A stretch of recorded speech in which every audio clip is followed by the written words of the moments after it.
أشهد أن لا إله إلا الله وحده لا شريك له وأشهد أن محمدا عبده ورسوله أما بعد فأعوذ بالله من الشيطان الرجيم بسم الله الرحمن الرحيم الحمد لله رب العالمين الرحمن الرحيم مالك يوم الدين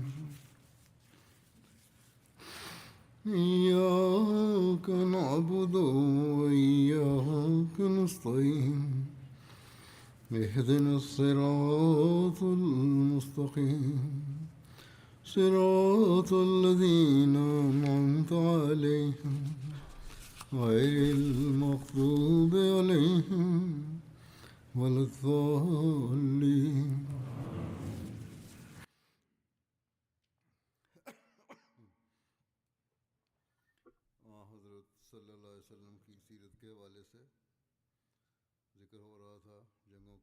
After reciting the Tashahhud, Ta'awuz and Surah Al-Fatiha, Hazrat Khalifatul Masih the Fifth, Ayyad Ta'ala Nasl Aziz stated, in relation to the life of the Holy Prophet ﷺ, some battles and expeditions were being discussed. In this regard, today I will discuss the Battle of Hunayn. This battle took place in Shawwal in the 8th year after Hijrah. Why is it called the Battle of Hunayn? The reason for this is that Hunayn is the name of a village between Makkah and Taif, located approximately 26 kilometers from Makkah. This battle took place at this location, and it is known as the Battle of Hunayn for this reason. The main tribe that took part in this battle was the Hawazin tribe, and therefore it is also known as the Battle of Hawazin. Some people have also named it the Battle of Autas, because a section of the opposing army had fled Hunayn and went to the valley of Autas. The Muslims followed them and defeated the enemy there.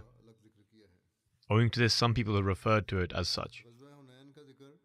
However, most authors have mentioned the Battle of Autas as a separate account. The Battle of Hunayn has been mentioned in the Holy Quran as follows. لَقَدْ نصركم الله في مواطن كثيرة ويوم حنين إذ أعجبتكم كثرتكم فلم تغن عنكم شيئا وضاقت عليكم الأرض بما رحبت ثم وليتم مدبرين ثم أنزل الله سكينته على رسوله وعلى المؤمنين وأنزل جنودا لم تروها وعذب الذين كفروا وذلك جزاء الكافرين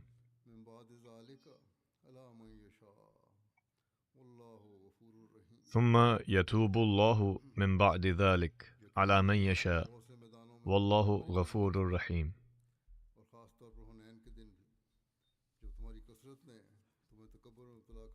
Surely Allah had helped you on many a battlefield, and on the day of Hunayn, when your great numbers made you proud, but they availed you naught, and the earth, with all its vastness, became straitened for you, and then you turned your backs, retreating.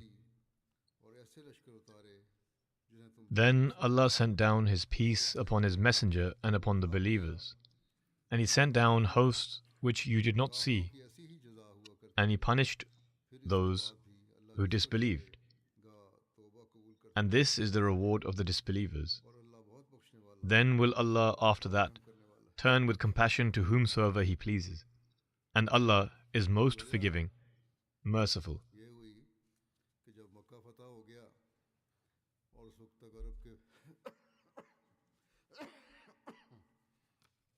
The cause of this battle was that when Makkah was conquered,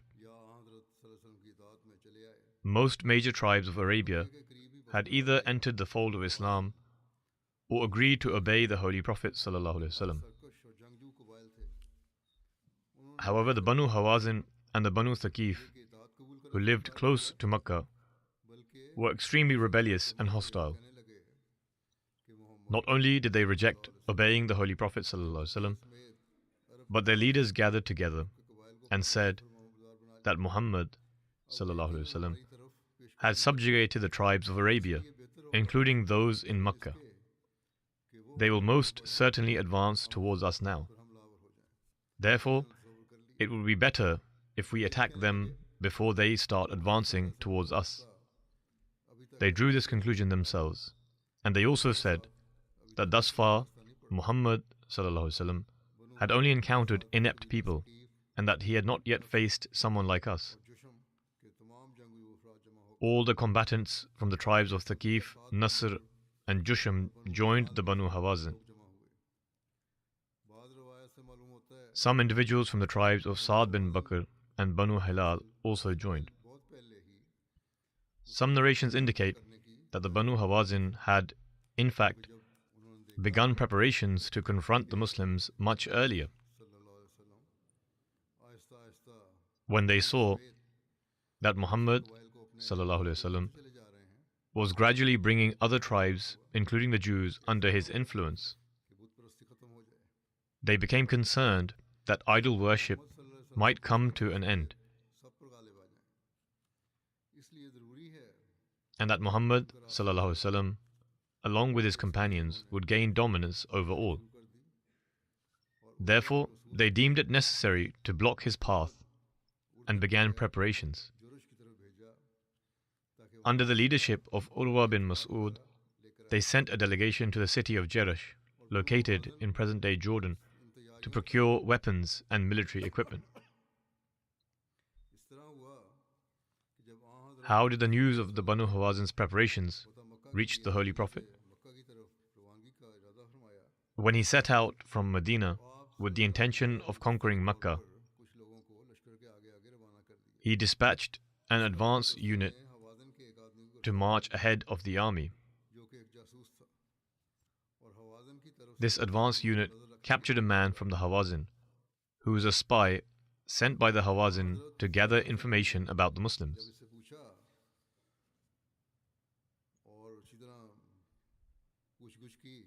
When the Holy Prophet ﷺ questioned him and investigated thoroughly, he disclosed that the Banu Hawazin had gathered a large army and had also enlisted the support of the Banu Thaqif.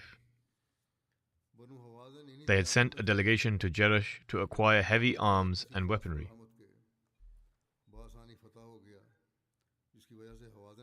While the Banu Hawazin was still engaged in these preparations, Makkah was conquered with ease and without any significant resistance. This conquest emboldened the Hawazin, and in their arrogance, they resolved that they themselves would march out to confront Muhammad ﷺ and his companions. They believed that they were the ones who could overpower the Muslims and wipe them out. Thus, all these tribes appointed Malik bin Auf, a 30-year-old youth and chief of the Hawazin, as their commander. A force of 20,000 was mobilized and began advancing towards Hunain. The chief of the Banu Hawazin, Malik bin Auf, took a step in preparation for this battle that perhaps no one in the history of Arabia had ever taken before.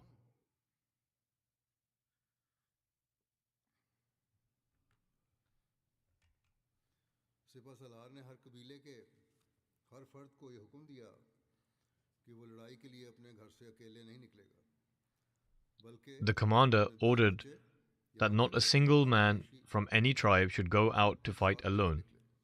Rather, each one must take along his wife, children, and even his livestock and possessions. His purpose in this was that every soldier in his army would fight with all his might and the utmost bravery. For in his mind he would know that there was no way to flee, since his wife, children, and livestock were all with him. In this battle, there is also mention of an old chieftain, Durayd bin al-Sima, who tried to dissuade him from fighting. He was with the Hawazin. It is written that among the Banu Jusham there was a man named Durayd bin al-Sima, who was more than 100 years old. He was a frail old man who had lost his eyesight. He no longer had the strength to fight, but he was experienced in the art of war. In earlier times, he had been renowned for his bravery and horsemanship. They took him along so that they could benefit from his experience and expertise.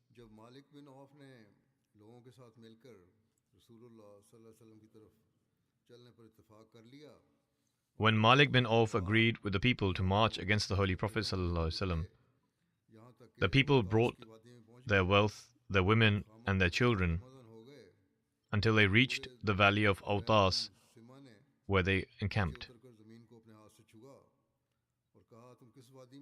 The aged Durayd bin al-Sima dismounted and placed his hand on the ground. He asked, "Which valley are we in?" They said, "In the valley of Autas." He replied, "This is a good place for horses to run, i.e., the land is not so hard that it causes harm, nor so soft that the hooves sink. But why do I hear the cries of children and the sounds of camels, donkeys, goats, and cattle?" The people answered, "By the command of Malik bin Auf, everyone has brought along their children, women, and livestock."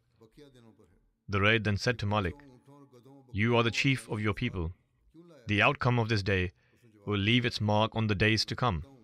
Why have you brought along children, camels, donkeys, goats, and cattle?" Malik bin Auf replied, "I want to place every man's family behind him, so that he will fight the enemy with full bravery." Durayd said, "This is the most misguided opinion. By Allah, you only know how to herd sheep," meaning you have no understanding of battle, nor do you know anything about fighting. He continued, "Tell me, can a defeated army ever recover anything? Listen, in battle, the only things that will benefit you are a man's spear and his sword. But if the outcome of the battle turns against you, you will lose your wives, children, and all your wealth. O Malik, why did you not place the horses and fighters in front and send the Hawazin's women and wealth to their fortresses?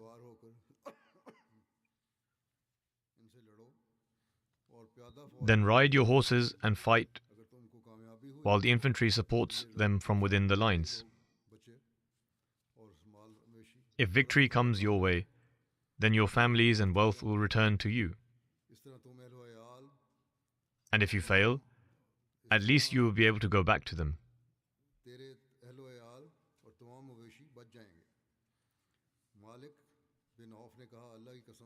This way, all your families and livestock will be saved. But Malik bin Auf replied, "By Allah, I will not do this, nor will I change my decision. You have grown old, and your judgment has become impaired." Durayd said, "O people of Hawazin, by Allah, this opinion is not correct. This man will bring disgrace upon your women, and he will hand you over to the enemy, while he himself will go and to hide in the forts of Saqif. So return and leave him."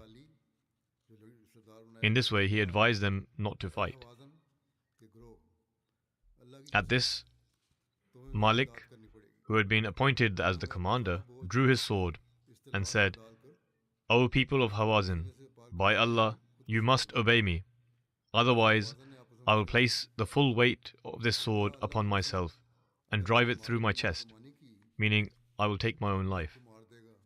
The Hawazin consulted among themselves and said, "By Allah, if we disobey Malik, he will kill himself. And though he is a young man, only about 30 years old, if he dies, we will be left with Durayd. And since he is an old man, we cannot fight relying on him. So we should agree with Malik." Thus, they followed Malik's decision. Then Malik asked Durayd, "Do you have any other opinion besides this?" Duraid replied, "Yes. Station your men in ambush points, where they will serve as reinforcements. If the enemy attacks you, they will strike you from behind, and you will be able to attack again with your main force. Once you charge, not a single one of them will be able to turn back."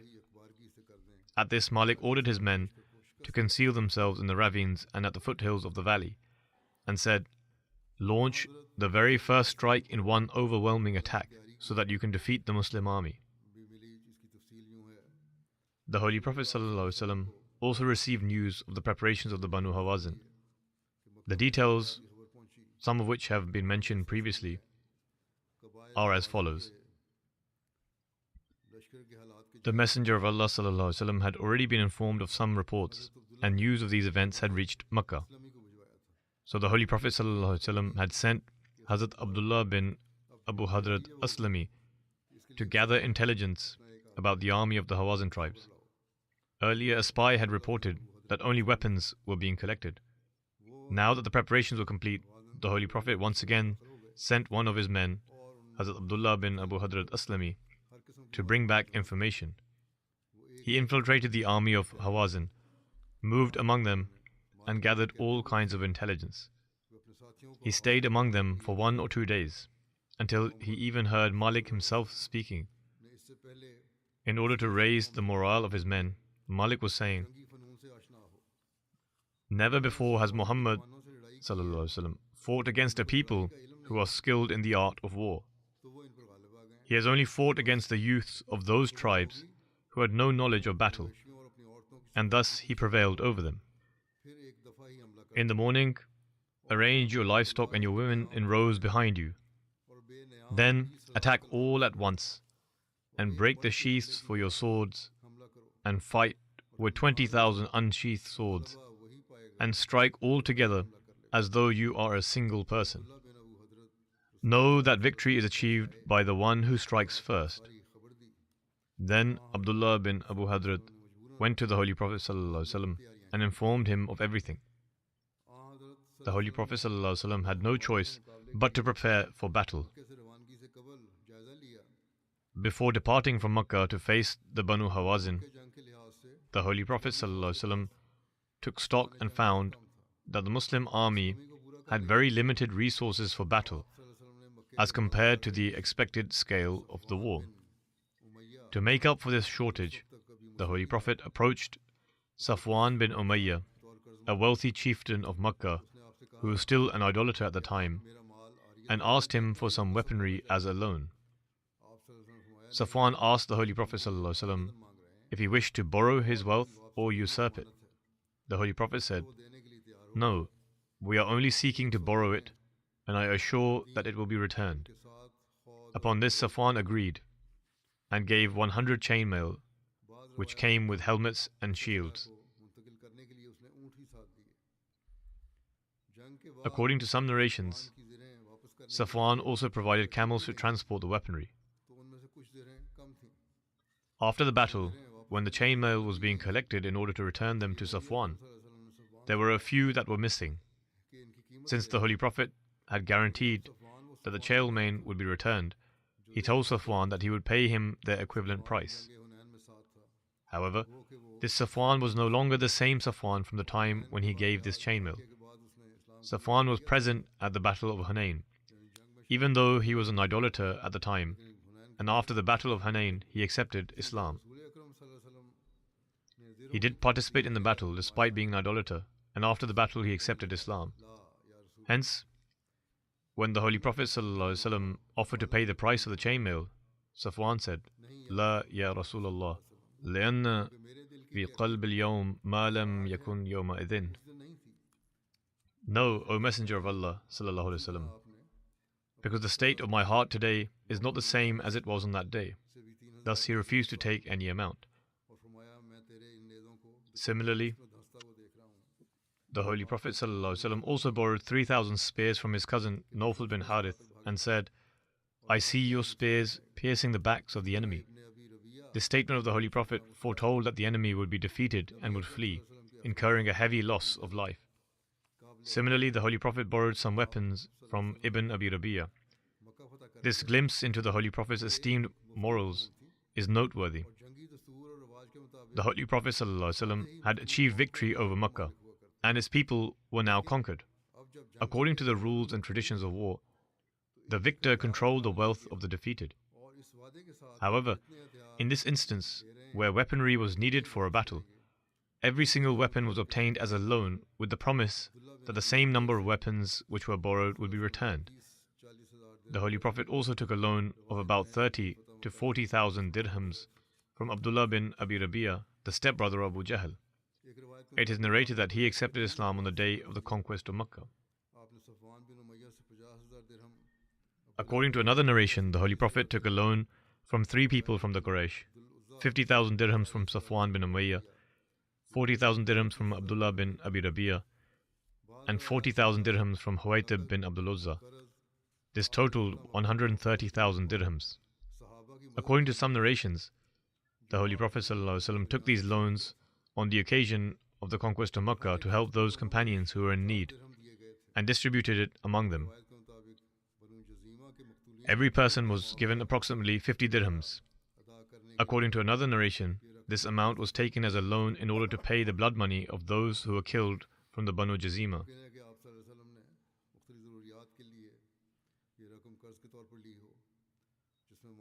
It is possible that the Holy Prophet ﷺ took this loan for various purposes, included financial aid and paying the blood money.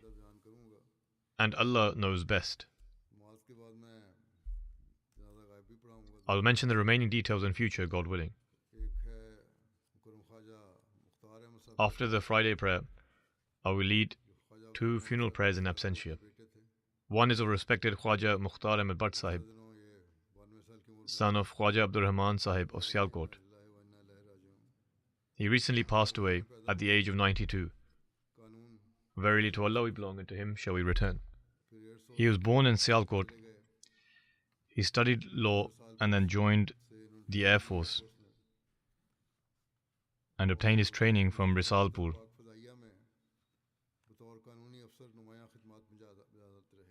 He rendered remarkable service in the Pakistani Air Force as a legal officer until 1974. In that same year, he was discharged from his post along with other Ahmadi officers. During the sensitive riots against the Ahmadiyya community in 1974, he served in the Jamaat's legal commission under the instructions of Hazrat Khalid Masih III rahimahullah. And as part of the Jamaat's efforts, he met Hanif Rame, the Chief Minister of Punjab. He had a close connection with Hazrat Mirza Bashir Ahmed Sahib radiyallahu anhu and Hazrat Chaudhry Zafrullah Khan Sahib radiyallahu anhu. He also had the opportunity of helping Hazrat Chaudhry Sahib in preparing the first volume of Essence of Islam. At the central level, he served as a director of Fazl Umar Foundation and also served as a Qazi in Darul Qada Rabwa for many years. I also worked with him in Qaza for some time. He was a very wise and humble person.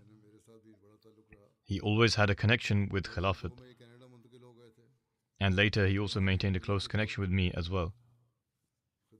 He moved to Canada in 2002, where he served as the regional Amir.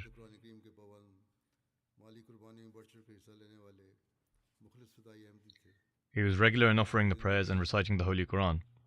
He was at the forefront of making financial sacrifices and was a sincere and loyal Ahmadi. His life was an excellent example of loyalty to Khilafat, humility and sincerity. He is survived by his wife, a daughter, 2 sons, and many grandchildren. His wife, Amatul Qayyum Sahiba, is the daughter of the late Ghulam Ahmed Akhtar Sahib. Ghulam Ahmed Akhtar Sahib served in the railways as a director. He held a high-ranking position. After retirement during the era of Hazrat Khalid Masih II radiyallahu anhu, he also served as Nazir Allah for some time. At times, he was also assigned duty on the stage alongside Hazrat Khalid Masih II during speeches, assisting in security. In any case, he belonged to a devoted family. Khwaja Iftikhar Sahib was the father-in-law of Dr. Zaid Khan Sahib, the current Sadr Qaza Board UK. Khwaja Sahib's daughter Aisha Khan writes, I always found him to be an obedient servant of Khilafat. He raised all three of his children on this very foundation, impressing upon us that aside from the obedience to the Jamaat and Khilafat, our lives should have no other purpose. That is what he told us. Even when he suddenly lost his job in the Air Force in 1974, and later found limited success in his private law practice, he never gave up patience or abandoned trust in Allah the Almighty. Never once did he extend his hand to another human being for assistance. He always presented his needs solely before Allah the Almighty. She continues, ever since my childhood, I have seen him as a devout worshipper, consistently engaged in virtuous deeds. He would always pay his chanda at the beginning of each month, and if he had the means, he would even offer it in advance.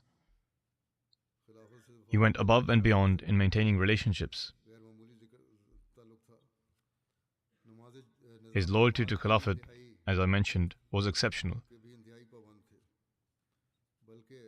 He was also deeply committed to the system of the Jamaat, and in fact all his brothers share a profound bond of sincerity with both the community and Khilafat, as well as her father. He was the one who instilled this spirit within them.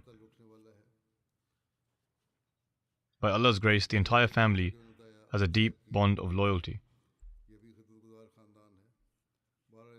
His wife, as mentioned earlier, is the daughter of Akhtar Sahib. She also belongs to a devoted family. Because of the upbringing provided by both husband and wife, their children too have developed a sincere bond with the Jamaat and are actively serving. May Allah the Almighty enable them to continue their good deeds, and may He treat the deceased with forgiveness and mercy.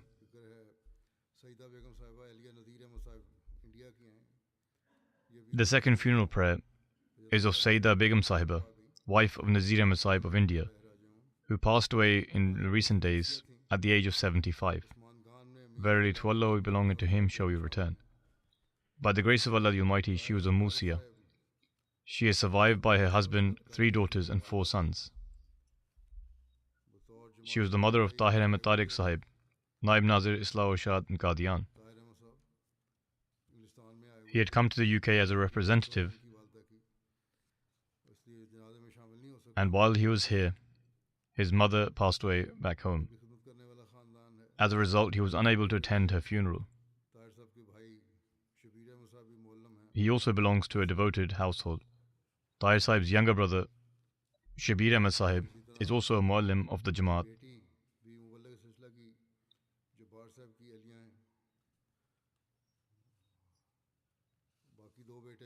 One of her daughters is married to a missionary, Jabbar Sahib. The remaining 2 sons are also serving the community. It is a family deeply involved in service.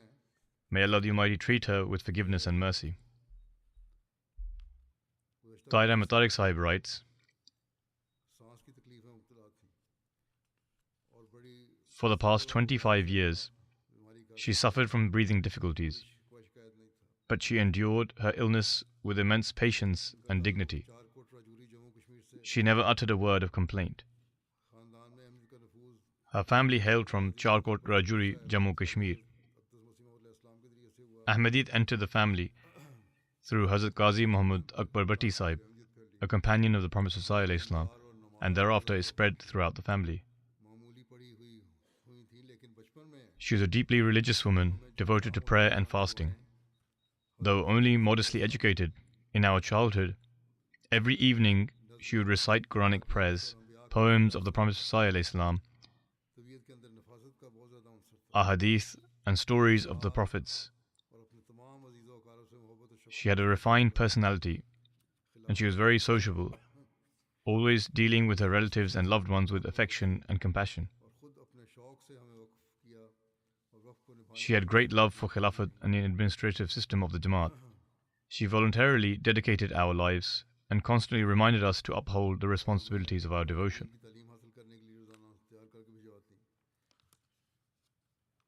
She would prepare us daily to go and learn the Holy Quran, and also placed great emphasis on secular education.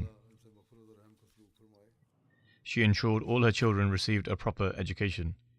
May Allah the Almighty treat her with forgiveness and mercy.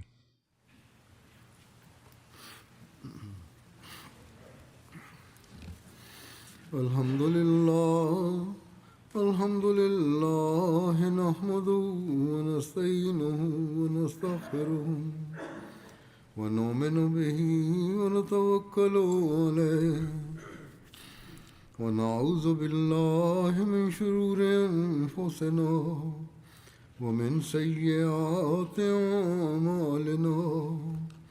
من يهده الله فلا مضل له ومن يضلل فلا هادي له ونشهد أن لا إله إلا الله ونشهد أن محمدا عبده ورسوله. عباد الله رحمكم الله، إن الله يأمر بالعدل والإحسان وإيتاء ذي القربى وينهى عن الفحشاء والمنكر والبغي يعظكم لعلكم تذكرون. اذكروا الله يذكركم وادعوه يستجب لكم ولذكر الله أكبر.